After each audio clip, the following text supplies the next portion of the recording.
Everyone, good afternoon. Thank you everyone for joining us today and really welcome to the first episode of Beam AI's BuildUp webinar series. So we're going to be kicking things off with a topic that I would say is timely, tactical, and crucial. We'll go TTC there. So the future of estimating, what 2025 promises for AI and pre-con technology as well. So, I've always thought of pre-construction, it's the engine that really drives projects, but let's be fully transparent here. While other construction functions like PM, project management, scheduling, and even job site safety have adopted automation a lot quicker than the estimating and the pre-con workflows are largely manual and fragmented at that. So that's why we brought together a great panel to talk through what's holding pre-con back and how AI is already making an impact and where it's all headed in the next few years. So we've got a packed hour. We'll probably use all the time. So we appreciate you blocking out an hour of your afternoon to join us. We're going to spend about 45 minutes of the conversation just kind of talking through our topics and talking about AI and talking about how it applies to the pre-con space and what's to come. And then we're going to spend about 15 minutes at the end doing some Q&A. So as we go, if we're having some conversation with our panelists, which I'll ask them to introduce themselves here in just a minute, you can go ahead and drop into that Q&A box and go ahead and drop your question there, and we'll try to tackle as many of those at the end of the webinar as we can.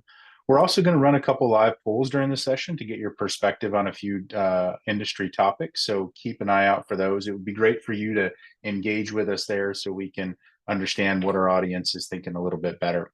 So this session is for estimators, project managers, and pre-construction leaders really looking to boost bid volume and win more work in 2025 and beyond. So if that's you, you're in the right place. Now, over to our panelists here. We've got, I feel like this might be the most balanced panel group we've had. So we've got somebody that's in it day to day and working on it and can speak to it. And then our other panelist here has got a great view on the technical side and what's to come on the technology side as well. So I'll pause there, and Irana, I'll ask you to introduce yourself, and then we'll go over to Shikhar. Yes, of course. Hi, my name is Irana Perez. I'm a civil engineer with 20 years experience in the construction industry. For the past 6 years, I have been working as an estimator inside development projects, and I'm currently work with Petticoat-Schmitt civil contractor. I'm very happy and excited to be here today. Thank you. Awesome. Thank you very much for joining us today, Irana, and speaking into the industry. We greatly appreciate it. Shikhar, I will turn it over to you, sir, for a quick intro. Thank you, Shawn. Nice to meet you, Irana. Hey, everyone. Thanks a lot for joining in. I'm Shikhar. I am Chief Product Officer here at Attentive.ai. I've been with the company for about 4.5 years now, and I currently work with my product team on the Beam AI product. I'm a civil engineer by training, but haven't really worked in the construction industry really that much. I started my career in investment banking before joining Attentive.ai about 4.5 years ago. Really excited to talk about AI in pre-con today. Looking forward to having a great time here. Thank you. Great. Thank you, Shikhar. Appreciate you being with us today as well. My name is Shawn Prince. I'll be your host for today. I'm here to ask some questions. That's my job here in this conversation. So Irana, we're going to start with a really big question right off the top, and we'll get more detailed as we go through here. But one of the thoughts as we were getting into this and kind of establishing what we were going to explore today, a big question that kept on popping up are what are the biggest day-to-day challenges that estimators face today? And to kind of piggyback on that two-part question, why do you think pre-con is slower than other construction functionings in adopting just AI and technology in total? Well, one of the most important day-to-day activity for me is the takeoff. Manual takeoff consume a significant part of my day. On a complex project with a multiple plans revision, I sometimes spend more time measuring and double check everything, numbers and specs, than actually thinking about how to make a winning bid. Another challenge is actually finding bids. Sometimes just finding a good project to bid requires as much as time that the estimating process itself. part of my team is constantly searching through government portals, bid sites, and contractor networks, hoping to find the right opportunities. Another challenge, and finally, I would like to mention the unintegrated softwares. One of the biggest issues that is we use different tools for different part of our process. A spreadsheet for bid pricing, a spreadsheet for calculations, takeoff software, RFQ software, emails for bidding tracking, and estimating software. Nothing is really truly connecting, generating mistakes and reducing overall efficiency. Yeah, it makes, I mean, those are three big ones, right? You got the takeoff Yes, process, finding the bids, which can always be challenging, and honestly, finding the qualified bids, I might say, right? Those are exactly. two different things there Finding on the the right one, qualification. exactly. The winner one.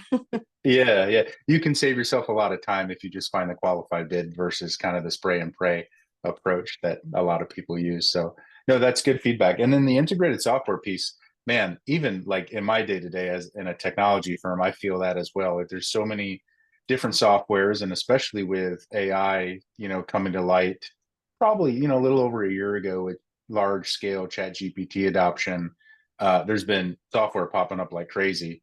So the Yes. ability to integrate them is certainly a win or a benefit if that can happen. That's great insight there. I appreciate that. Shikhar, what are your thoughts on just, you've got a unique perspective on the industry, you're helping support and partner with the industry. What does that look like? Some of the biggest challenges and maybe a few reasons that you see pre-con might be slow to adapt technology or AI in general. Oh, absolutely. I think Irana spoke from the heart there, and those are the fundamental challenges that estimating teams face, whether you are a 3-man team or you're a 50-people team, right? We here at Beam, we've been very lucky to have spoken with over, I would say, more than 350 estimators over the last 18 months, and I think we see the same pattern. We see the same pattern of problems, right? One, that everything is fragmented. So while all the tools, you have software for everything, but they don't, these various modules, they don't speak with each other. Everything is siloed and fragmented. And that's why time savings are, or any kind of efficiency that you would expect a software to bring, it's partially nullified by the fact that you have to extract information from one piece of software and enter it into some other piece of software, or you're acquiring data from your vendors and you're chasing your vendors, right on the day of the bid submission, and frantically putting that data into your estimating software to get the bids out. So because every step doesn't speak well or is integrated with the next step, that's fundamentally limiting the estimator. And I mean, we've spoken with companies that do about a couple $1 million in annual revenue, and we've spoken with companies that do $1 billion plus, and it's kind of the same problem. If you're a smallish contractor, you're doing maybe a couple $1 million in annual revenue, you're probably winning 1 out of 10 bids. So every day, you want to send out as many bids as you can, right? And you want to make sure that you select the right ones, the ones that match your wheelhouse, and you want to make sure you're not just that one more contractor to check pricing, right? So that's a problem if you are on the in the SMB side. And if you're a large contractor, you probably are not bidding as much, but then you are involved early in the design process, early in the pre-con process. You want to work with the project owner. You want to make sure you're involved in the early stage estimating. You're able to provide your expertise there. And because of the fact that everything is so broken, you really cannot focus on that high value adding, that strategic part of the estimating process. So making time for that is a big challenge. I think that's what we've learned over the last 1.5 to 2 years.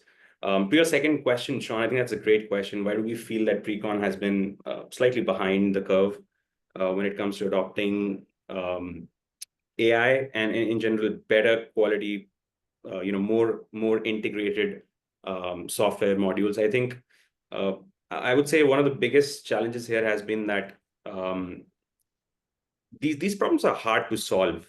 For example, if we talk about takeoffs, if you look at a plan document and you want to extract quantities off of that document, it's a complex problem to solve. You need to read all the text, make sense of that, and you need to read the plans, visual information, make sense of that, and put the two together, right? Until recently, till 2022, till OpenAI's ChatGPT 3.5 was live, it was very difficult to make sense of data, make sense of text in a very reasonable way, in a usable way, right? So a lot of these technologies with large language models, they've really come to the fore, but they've taken their sweet time to be live and to be usable. So I think that's one major reason, because in pre-con, it's all about reading data, analyzing it, and getting insights out of it. And those have been fundamental problems to AI in the AI space. So I think that's one thing which has held pre-con back. But I think things are changing pretty fast. For almost every problem statement that exists right now, there's some other company that's solving those problems. BeamAI is one key example there. But I think nature of the problem itself. The one other thing that I want to add here is that some of these problems are so challenging that you need a human-led collaboration model. So maybe the AI itself is not good enough to do it end to end. And that's why there has to be a human interface where a human being, an experienced estimator like Irana, can control what the AI does. And you really want to automate the monotonous, the mechanical part of the process, right? And use your intelligence and your experience to deliver the final goods, right? So I think the way the solutions have been built, they were not human collaboration based. But I think the realization has dawned upon a lot of software tools in the market, and I think we are heading in that direction where problems that are too difficult to solve, we'll probably see a AI plus human in the loop solution going forward. Yeah, it's almost a hybrid solution essentially for some of those really tough problems.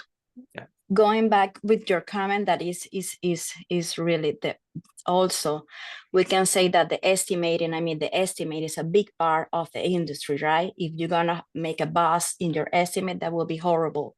So that's why maybe pre-construction have been like a slow integrated with the AI, because it's a huge responsibility. So it's maybe kind of lack of confidence to the AI, but it's a process. It's a process to get more confidence with the process. But at the end of the day, the estimator is the big thing, right? If you made a mistake, or if you have buzz in your estimate, I think that is the real reason why maybe the AI have been, the pre-construction department have been like a maybe slow to get into the AI thing. Absolutely. Couldn't agree more. Yeah, great feedback there. I think I'll use a common denominator. A lot of people, when I talk to them about AI, ChatGPT is always, is the first on the scene to achieve scale. And I remember when I first put something in there, I was like, oh, I can't use this. Like, this isn't something I can use, right? I put something in there this morning. I'm like, oh my gosh, this is better than I could have imagined, right? And that's just the span of, a little over a year and a half, whatever it's been. That can be drawn out to other tools and software in the space that, to your point, Shikhar, things are changing, and they're changing very quickly. So I think just a general awareness in the industry is maybe a key takeaway, that how we've done it and the scale and speed at which change is occurring in pre-con is something to at minimum pay attention to, just so you've got an idea of what's actually occurring out there. Good takeaway there. Okay, I'd love to pull up our first poll. We've got 2 in this session, so would love to pull up our first poll and have you interact with us here on that. We'll go ahead and pull that up.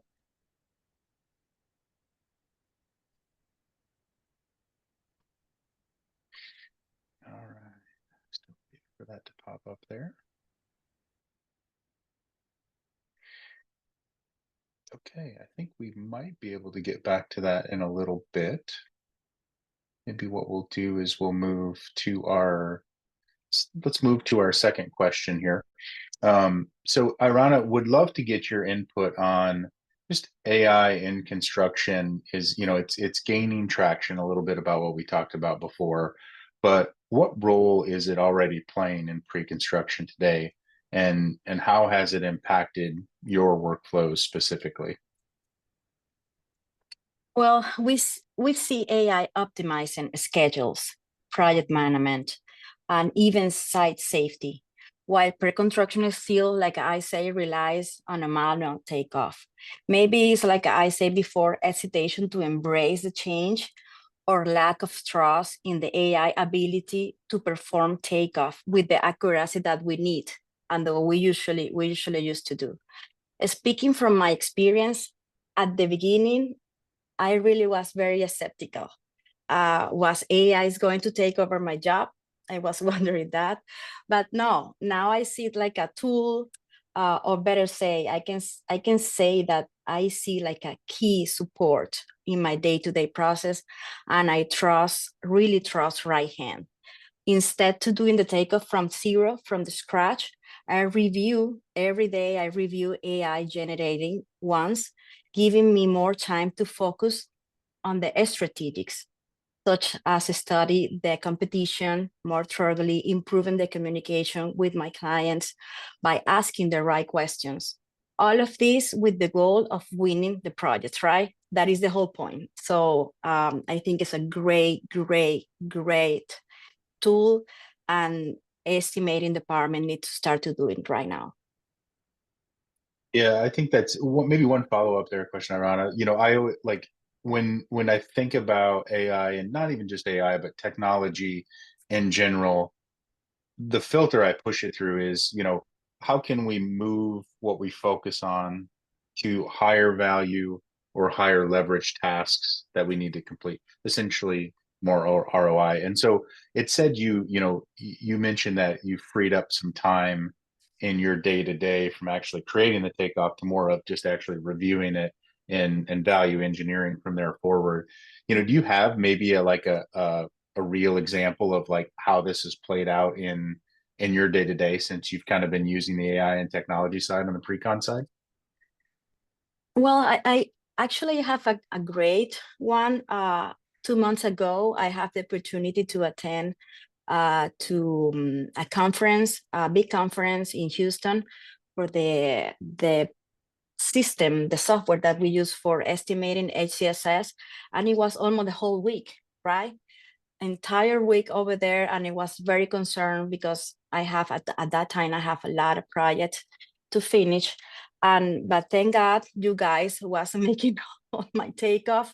And actually, when I get to the office, I have all my takeoff done. I have all my observation, all the specs like a digest, so I will be able to do all my bits, and I actually won a job one that week.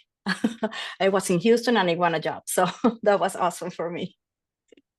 That's great to hear. A lot of times Yes, we hear stories about, people like they refocus in on value engineering, or we just hear some sort of that, term or context. But correct. it's interesting to hear that this one was you were actually able to go do some professional development at one of your software partners outings and still be able to make things happen on That's the right. back end with moving bids forward. That's great. I appreciate you sharing that. Great. Shikhar, what are your thoughts? AI in construction obviously gaining some traction. It's gaining traction outside of construction as well. But, what role is it already playing in pre-con from your purview, and how has it impacted workflows? Uh, yeah, absolutely, Shawn. I think one of the major um, impact areas, if you look at the entire pre-con cycle, I think takeoff and estimation, they form the bulk of the entire pre-con process. And I think that's where AI has come in a really, really big way, automating that takeoff process. And again, circling back to that human-led collaboration approach that I had mentioned, and I think that also taking cues from what Irana said, why AI has been a little late in the pre-con process, because accuracy of your quantity estimates are very, very important. And there is that doubt in mind, hey, can I trust this or not?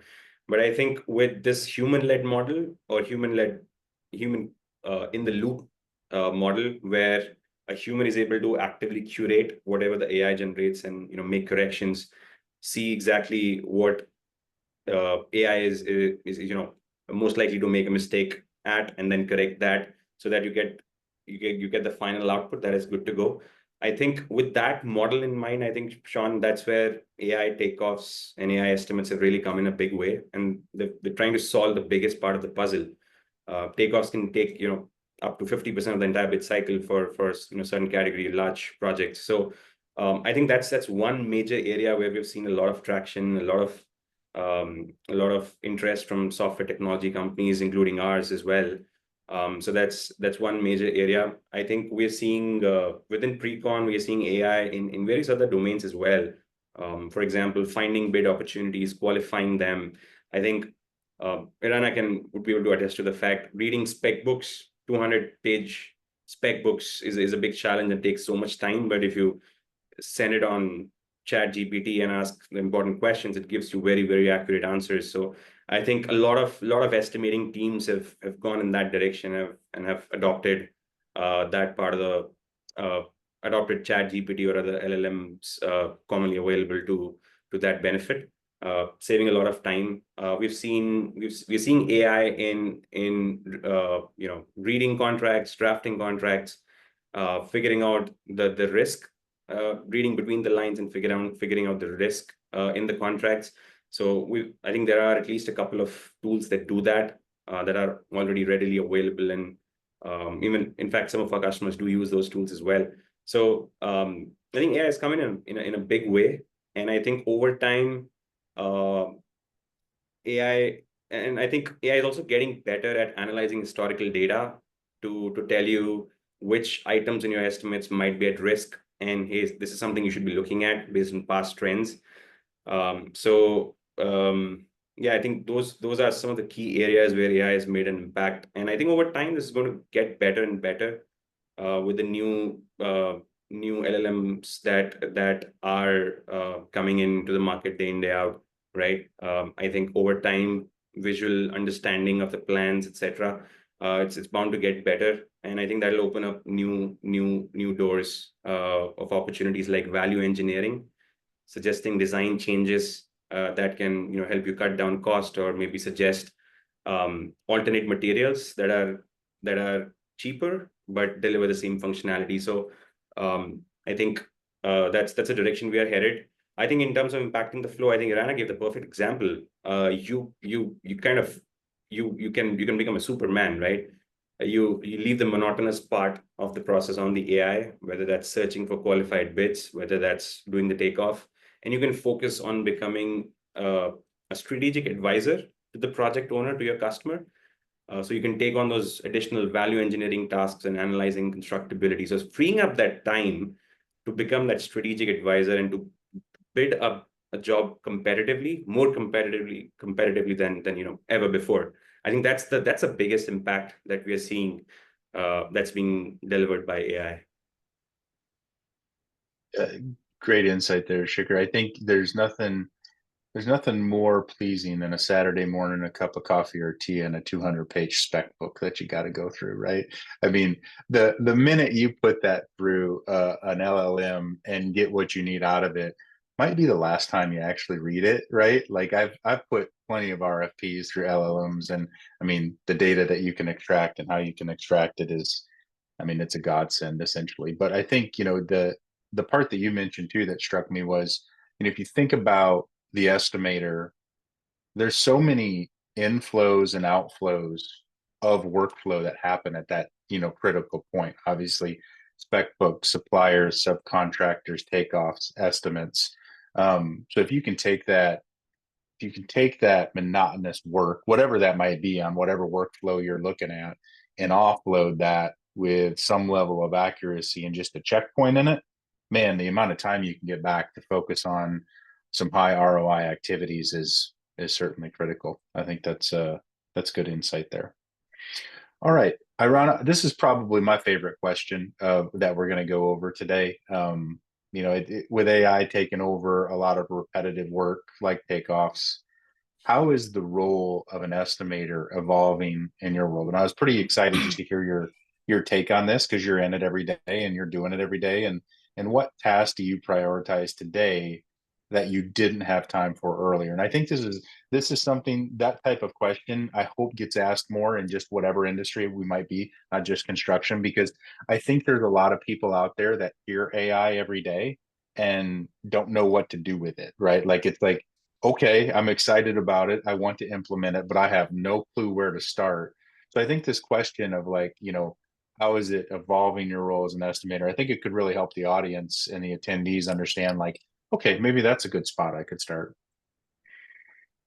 Of course, yes, this is super important. When AI handles my takeoff, I can use that time to identify like a Shikhar say valued engineer options, build the project in my mind even more deep than before, and working on improve the schedule to make our bids even more competitive. Right now, considering how competitive is the market today, my main focus is going to be on negotiating better price with my vendors, which can I only be achieved if I have the time to foster those relationships. And finally, to me, an equal important and crucial is dedicating more time to business development and enhancing my relationship with the clients while striving to fortify and establish long-term partnership with them. Uh, is it's just like a Skitter say, just have more time. I mean, I have more time to double check my bid, to see the bid in another perspective. Sometimes I finish my bid and I just read again and I say, oh my God, I can do this, now I can do this, but you need time to do that. You need fresh mind. So if you can get just the 30% more of your time that I having right now with this fantastic tool, is huge. So that is the most important part for me. Yeah. So buying smarter, I heard, right, from your suppliers and being able to Yes. potentially impact your margins there.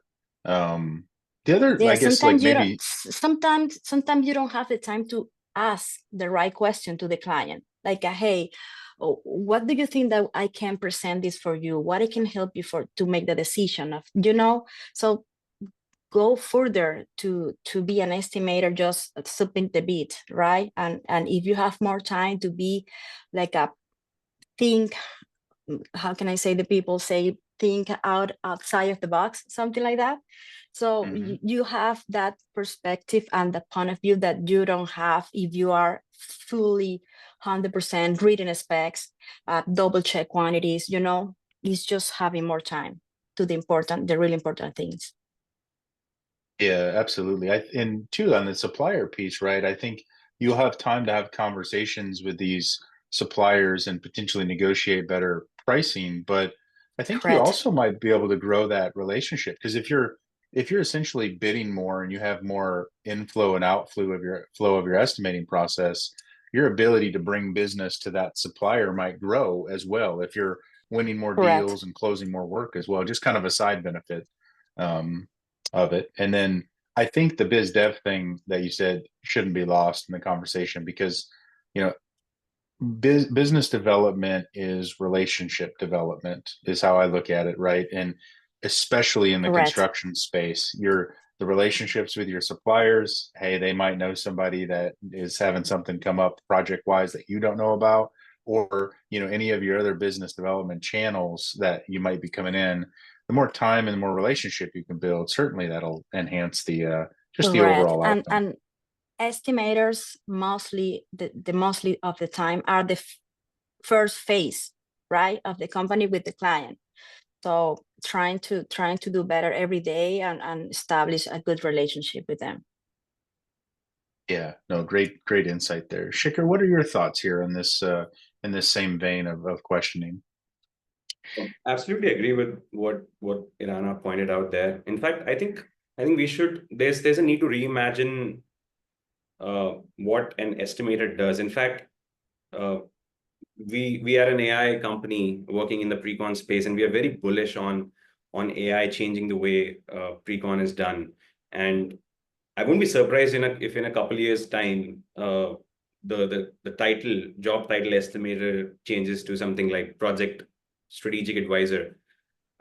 maybe I'm being maybe that's very poor imagination or less creative, but think of a tacky name in there, right?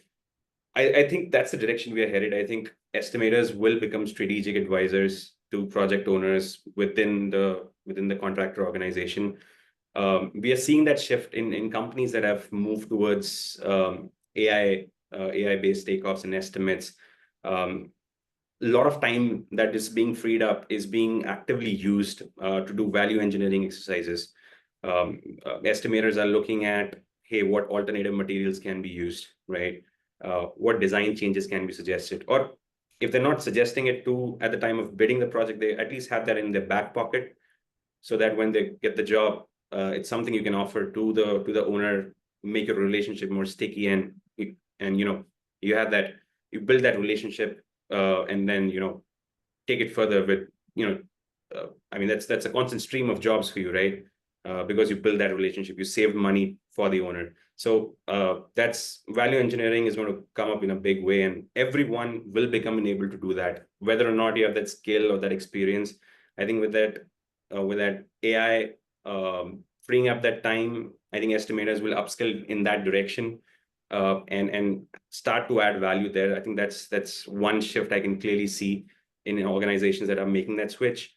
One more change I see is in terms of evaluating risks, project risks as well. I think once you have more time, you're able to factor in more parameters into your estimating process.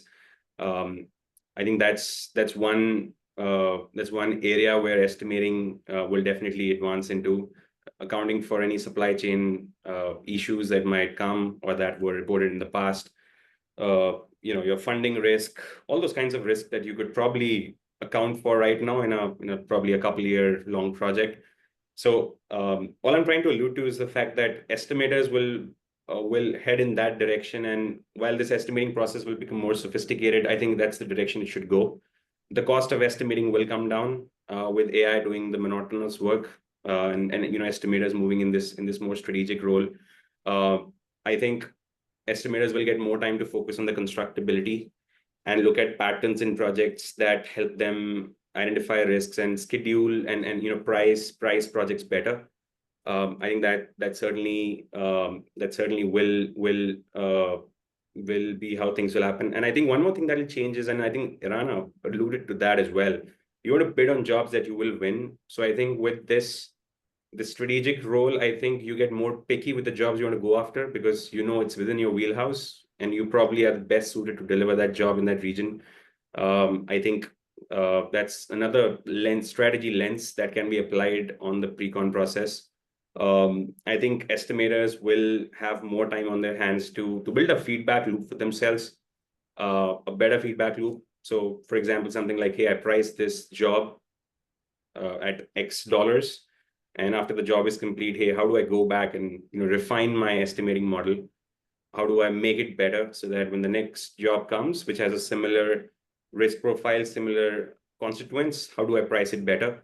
So I think with that time coming back to it, I think the estimating world is going to head in that direction. Estimators will focus on more strategic tasks. I think estimating and pre-con departments will become much more competitive. And I think there'll be more and more specialization in all these regards as well. Yeah. Yeah, just thinking about a couple of things as you were talking there, Shikhar. The feedback loop, I think, is probably undervalued, right? The amount of data, right, that can flow through an estimator. We just talked about all the inflows and outflows of that position, but the amount of data that can be captured, and as we work down the value chain of AI, being able to analyze that information without having to compile a 700-page spreadsheet and a pivot table, right? I still hate that word. I can't stand the word pivot table, but that's just me. But having to do all that manual work, AI will be able to, I always view it as snap a lens over things and extract the data that you need quickly. So that feedback loop is going to become more and more important, because you've got a construction company out there that has that lens and can make those adjustments on the fly, versus one that doesn't. Obviously there's a mismatch in competitiveness there. Makes a lot of sense. I want to go back to your first point, Shikhar. You mentioned strategic advisor, and I thought that was very Very interesting, because anytime you move into a sales process, if you can establish a relationship with whoever your end user, whoever your customer is, and you can be sitting on the same table, same side of the table as them, and advising them or consulting them, it's much more of a natural way to approach the sales conversation than the opposite side of the table. Hey, I want to sell you something. You need to buy something. So I just want to spend like maybe another minute there. When you say strategic advisor, can you just go a little bit deeper on that for me and just kind of tease out what maybe new skills or mindsets should pre-con professionals be focused on for that shift, if you would? Absolutely, Shawn, and you're an absolute master at this, and I'm glad you agree with this. Providing strategic consultancy in the pre-con process is I believe how one contractor can get ahead of the competitors, because that's how you build trust and that's how you add real value. Every other contractor on the market is going to provide you with a quote, but if I can tell you exactly what risks exist and how can I mitigate those risks for you, that builds trust that lasts for decades, right? I can quote an example there, Shawn. I think a month ago we were speaking with a large GC. They do north of $200 million in annual revenue. They're based out in the Northeast. And one very interesting thing they told us was that even before a project owner lets out the bid for everyone to bid on, this particular contractor, this particular GC, they work with the owner in what is called a bid structuring process. So what they do is they look at those early set of plans and they break it down, they poke holes in it, right? And they create 3 or 4 pages worth of questions, worth of RFIs, even before the bid is out, and every GC in the market can bid on it. So they're providing this consultancy service, and it's free of cost to the project owner, so that the number of RFIs you get once the project is out to bid are much drastically lower, and then you're also eliminating a lot of important, big mistakes that might exist, or some miscalculations that might exist in the early design process, which makes this entire pre-con process very smooth. So imagine being able to do that with an owner. That just sets you apart, right?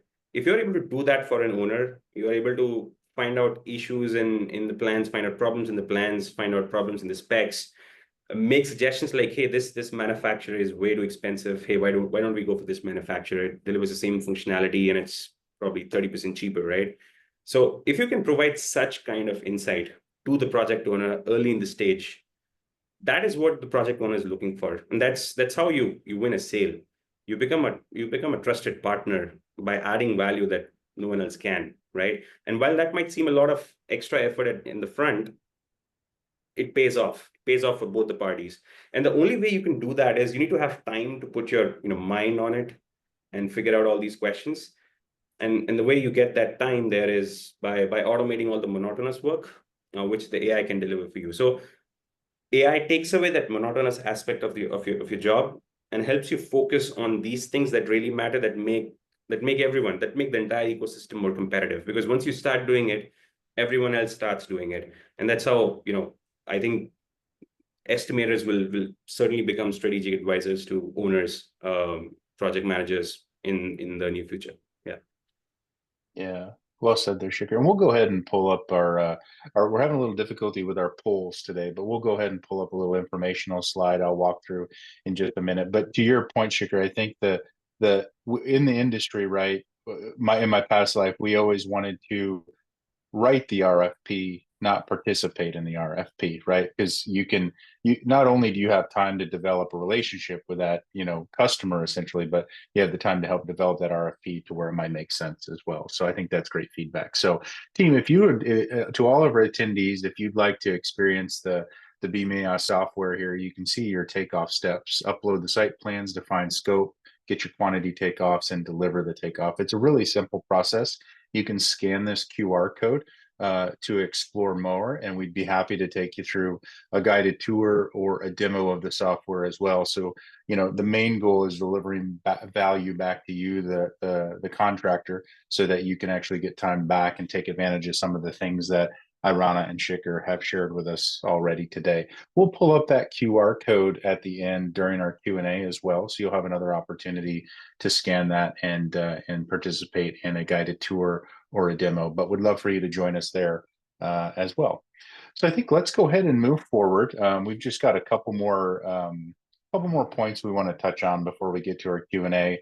So Irana, I think, as we go into this, second to last question here, looking ahead, where do you think AI is headed in pre-construction in the next 2 to 5 years? It's hard to believe in the next 2 to 5 years. We're talking like 2030. Just mind-boggling. But, will the manual takeoff be dead in 2030? Will it be before it? What trends, what things do you see in the next 2 to 5 years from your vantage point? Well, to be honest, I believe that it will be kind of obsolete in maybe 2 years, 5 years for estimated to spend value time doing takeoff. Looking ahead, I think AI will be perfectly talking about pre-construction service, like Shikhar mentioned. AI will be perfectly capable of generating basic estimates, within a minute. Estimating will shift their focus, like what we mentioned, to developing better relationship with the clients, doing pre-bid intelligence, study the competition, getting close to the competition, a strategic maybe, and setting a strategies based on the location, maybe site, and in my case, soil condition. You will be able to have more time to perform another activity to get the bits done very quickly. And it's gonna be a huge help for the pre-construction service. I have a great example about the Shikhar mentioned. I think it was a couple of months ago, one of our clients, just even before to release the plans, they send them to us the project, and they just determined that they need to lower the entire site 2 feet to get less import fee, and it was huge. So when the project actually go to the bid process, we have a head time to, we have more knowledge about the project, and we will have a competitive advance of that.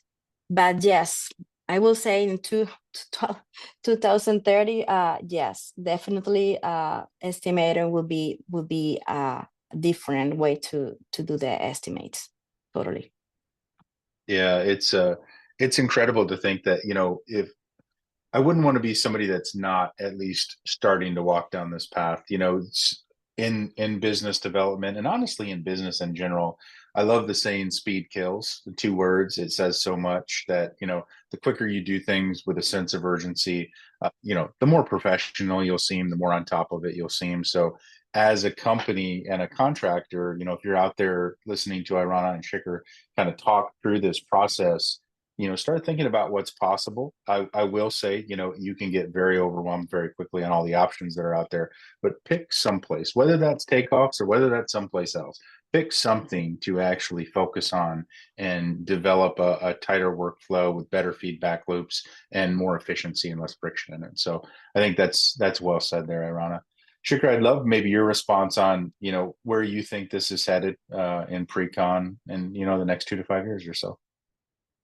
With the pace the AI models are improving, Shawn, I think I feel barely qualified to answer that question. With the speed things are moving, but I think clearly I can see some patterns emerging. I think data analytics, especially predictive analytics, reliably forecasting costs for longer projects, scheduling delays, analyzing risk using historical project data, seeing what issues, looking at patterns of what issues occurred during the execution of the project of a similar kind in the past, and applying that insight into this new project that you're bidding on.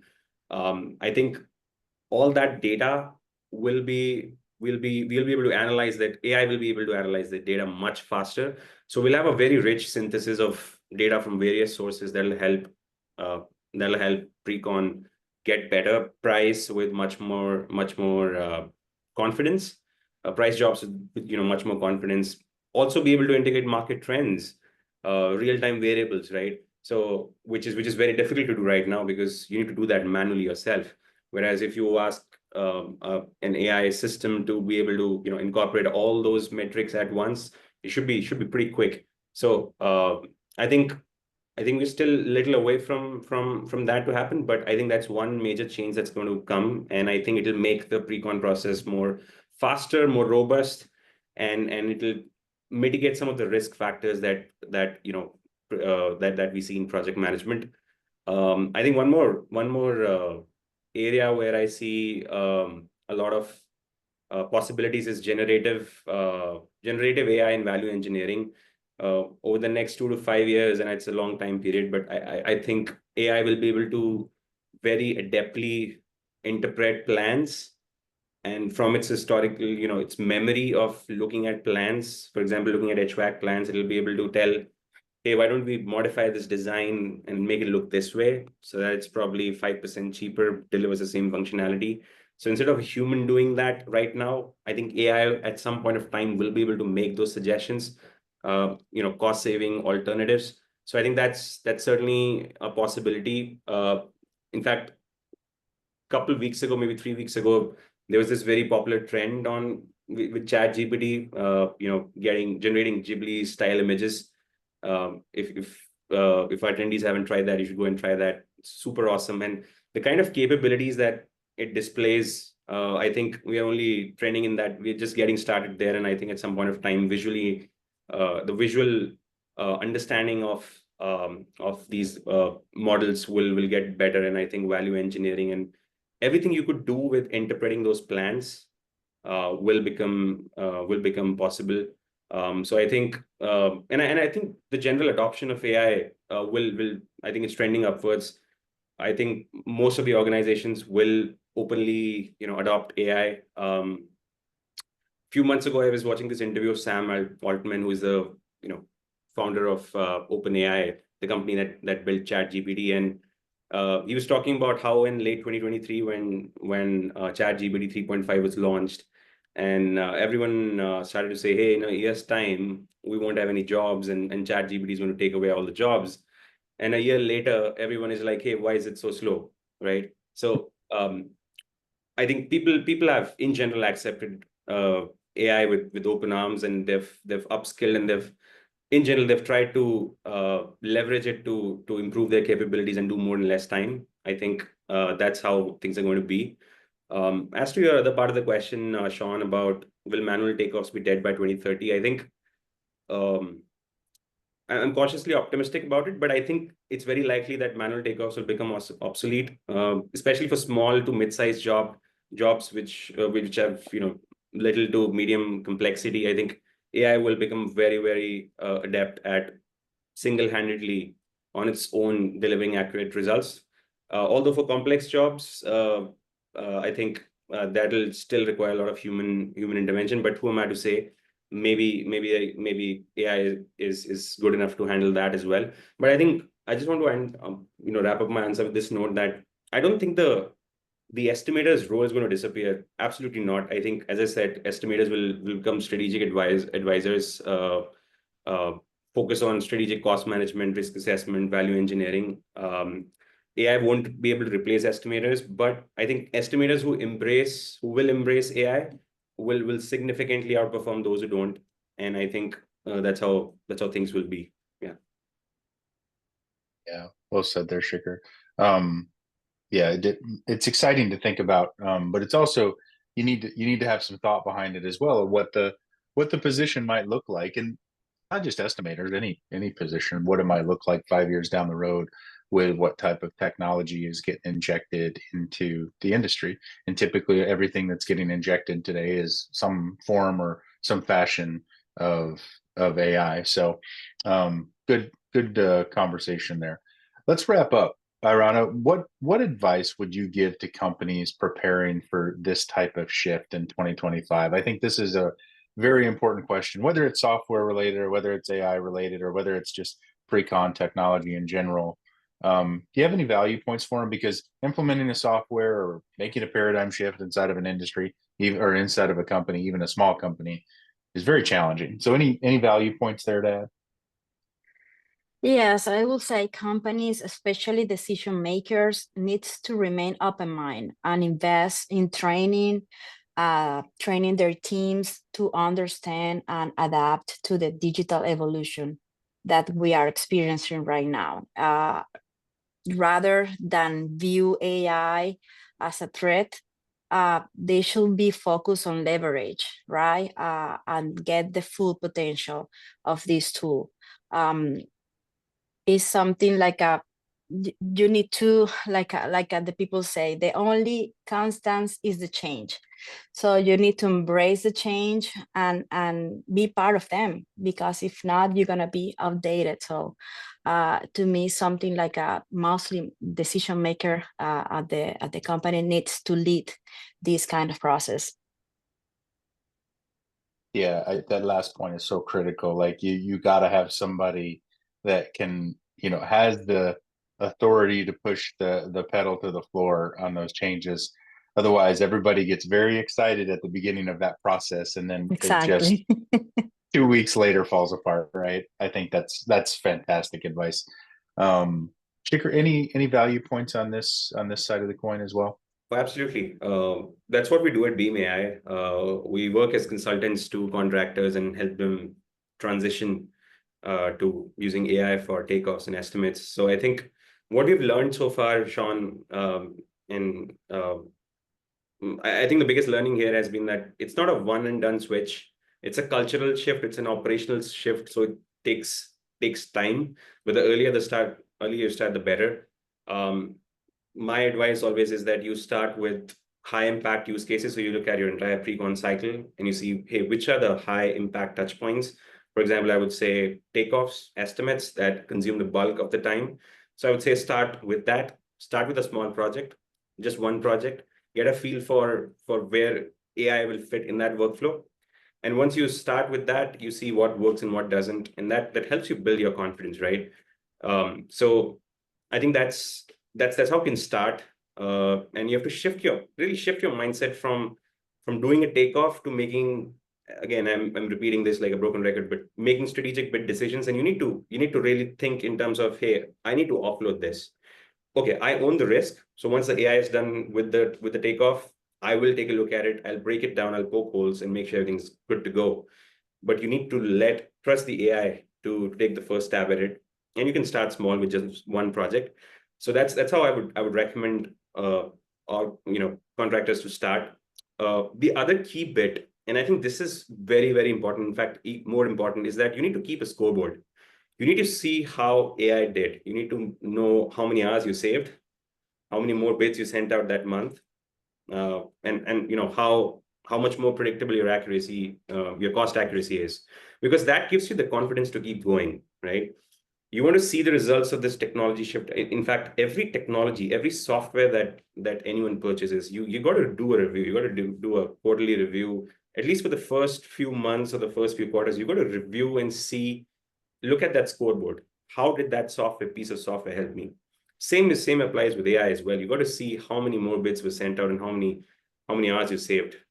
And if that column is green, it means you keep going, right?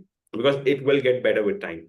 So you have to start with a small investment and keep that scoreboard and take inspiration from there. So that's typically what we advise for customers as well. Yeah. Yeah, great feedback there, both Irana and Shikhar. Thank you for that. We're going to go ahead and pull up our Q&A slide here, and we'll get into some Q&A in here in just a minute. Feel free to drop any questions in the chat as well if you've had one that has come to mind as we've had this conversation. Just wrapping up, I want to make sure we get to the Q&A process. So a couple questions here in the queue. Irana, I'll come to you first on this one, and then Shikhar, move over to you. How do you get buy-in from your team or leadership when introducing AI into a workflow? And that might just be technology in general as well, but any thoughts there, Irana?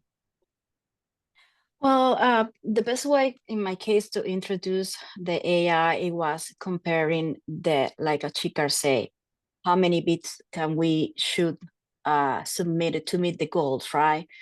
If we take an advance of that 30% free, right?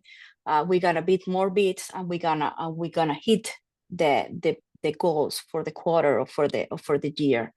So that was the best way to sell to the team. And also Shikhar mentioned something very important, that you need to trust in the takeoff. So at the beginning, you just need to compare your own takeoff with the AI takeoff, and you're gonna realize that is very, very, very accurate. So the best way to sell that the process is showing results. Yeah, That was the best. I think I agree. Like the what Shikhar mentioned about review quarterly, it's not a set it and forget it type of thing with any technology. If you want buy-in and you want adoption, it's got to be worked for, essentially. I think that's Correct. great advice around. Shikhar, any thoughts on there? Want to make sure we capture maybe another question or two, but any general thoughts there? Shawn, could you come on again? I missed the question there.